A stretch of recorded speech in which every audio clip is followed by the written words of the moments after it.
Salam sejahtera, saya Felicia Mandu Anatoni. Pada hari ini akan menerangkan tentang teknik menulis karangan yang berkesan. Dalam proses pembelajaran bahasa Melayu, kemahiran menulis karangan merupakan salah satu kemahiran yang sangat penting dan perlu dikuasai oleh pelajar. Namun begitu, ramai pelajar menghadapi kesukaran untuk menghasilkan karangan yang baik kerana mereka tidak mempunyai panduan yang jelas dalam menulis. Oleh itu, dalam video ini saya akan menerangkan satu teknik pengajaran karangan yang mudah difahami dan boleh digunakan oleh pelajar untuk meningkatkan kualiti penulisan mereka. Dalam penulisan karangan, terdapat beberapa masalah yang sering berlaku dalam kalangan pelajar. Antaranya ialah idea yang tidak tersusun dengan baik. Ini menyebabkan karangan kelihatan bercampur aduk dan sukar difahami. Selain itu, ada juga pelajar yang tidak fokus kepada tajuk soalan. Ini menyebabkan isi karangan lari daripada kehendak soalan. Masalah yang lain pula ialah penggunaan ayat yang kurang gramatis.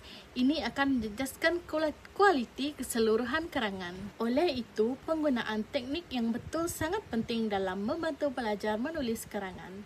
Dengan adanya teknik yang sistematik, pelajar dapat membina karangan yang lebih teratur, mudah difahami dan menepati kehendak soalan. Secara tidak langsung, ini juga dapat membantu meningkatkan markah dalam peperiksaan mereka. Teknik ini terdiri daripada 4 langkah utama. Yang pertama ialah pelajar perlu peka dalam memahami kehendak soalan. Langkah kedua ialah pelajar mesti mahir dalam menyusun isi karangan sebelum menulis. Langkah ketiga pula ialah pelajar hendaklah menulis karangan secara lengkap.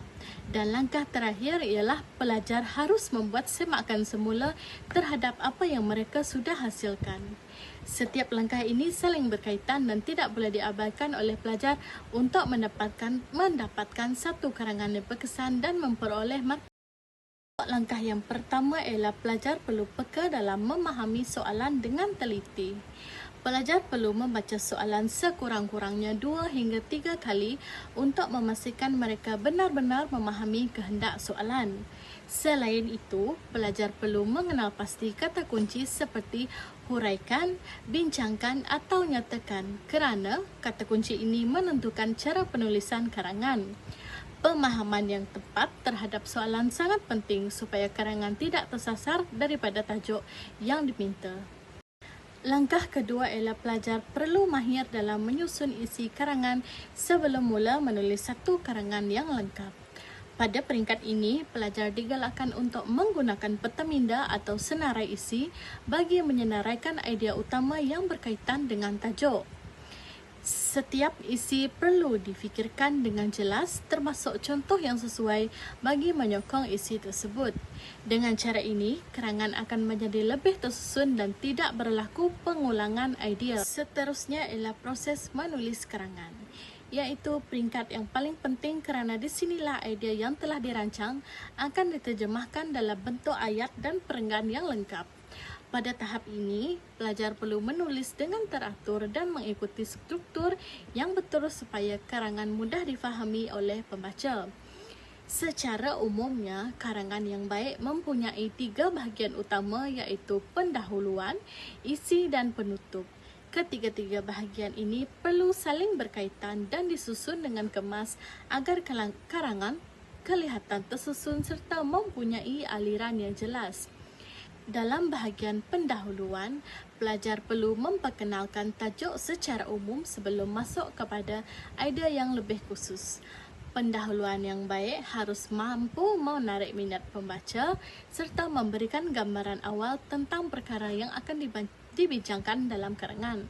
Pelajar boleh memulakan pendahuluan dengan ayat umum, definisi ringkas, situasi semasa atau kepentingan suatu isu bagi mewujudkan permulaan yang menarik dan relevan. Bahagian isi pula merupakan bahagian yang paling penting kerana di sinilah pelajar menghuraikan idea utama dengan lebih mendalam. Setiap isi perlu ditulis dalam perenggan yang berasingan supaya karangan kelihatan lebih teratur. Pelajar perlu menjelaskan isi dengan jelas, memberikan huraian yang sesuai serta menyertakan contoh yang relevan bagi menguatkan idea yang disampaikan. Huraian yang lengkap akan membantu pembaca memahami mesej yang ingin disampaikan dengan mudah. Akhir sekali ialah bahagian penutup yang berfungsi untuk merumuskan keseluruhan isi karangan. Dalam bahagian ini, pelajar perlu menyimpulkan perbincangan secara ringkas serta menegaskan semula kepentingan tajuk yang dibincangkan. Penutup yang baik akan memberikan kesan akhir yang jelas kepada pembaca dan melengkapkan keseluruhan karangan dengan kemas. Untuk mengembangkan isi karangan, pelajar boleh menggunakan teknik yang mudah iaitu isi, huraian, contoh dan kesan. Teknik ini membantu pelajar menulis perengan yang lebih lengkap, jelas dan meyakinkan penyemak. Sebagai contoh, jika isi berkaitan kepentingan kebersihan, pelajar boleh menghuraikan bahawa kebersihan dapat mengelakkan pembiakan kuman dan penyebaran penyakit. Seterusnya, pelajar boleh memberikan contoh yang sesuai seperti penyakit demam denggi yang berpunca daripada persekitaran yang kotor. Akhir sekali, pelajar boleh menyatakan kesan positif iaitu masyarakat dapat hidup dalam keadaan yang lebih sihat dan selamat. Dengan cara ini, isi karangan menjadi lebih kuat dan mudah difahami. Langkah yang terakhir ialah membuat semakan terhadap karangan yang telah ditulis. Pada peringkat ini, pelajar perlu membaca semula karangan dengan teliti bagi memastikan tiada kesalahan yang tertinggal.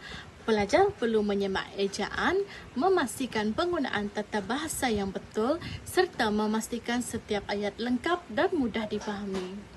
Selain itu, pelajar juga boleh membaiki ayat yang kurang jelas supaya karangan menjadi lebih kemas dan tersusun. Semakan ini sangat penting kerana kesilapan kecil boleh menjejaskan kualiti keseluruhan karangan dan menyebabkan pelajar kehilangan markah. Kesimpulannya, teknik penulisan karangan yang berkesan memerlukan pelajar memahami kehendak soalan dengan jelas, merancang serta menyusun isi secara sistematik, menulis dengan bahasa yang gramatis dan teratur, serta melakukan semakan semula sebelum menghantar karangan. Setiap langkah ini saling melengkapi untuk memastikan idea yang disampaikan jelas, tepat dan mudah difahami oleh pemeriksa kertas. Apabila pelajar menguasai dan mengamalkan langkah-langkah ini secara konsisten, mereka bukan sahaja mampu menghasilkan karangan yang lebih berkualiti dan tersusun, malah mereka lebih yakin untuk menjawab soalan penulisan dalam peperiksaan. Itu sahaja daripada saya. Semoga perkongsian mengenai teknik memindah karangan bahasa Melayu saya ini berkesan dan memberikan sedikit ilmu kepada pelajar semua. Sekian, terima kasih.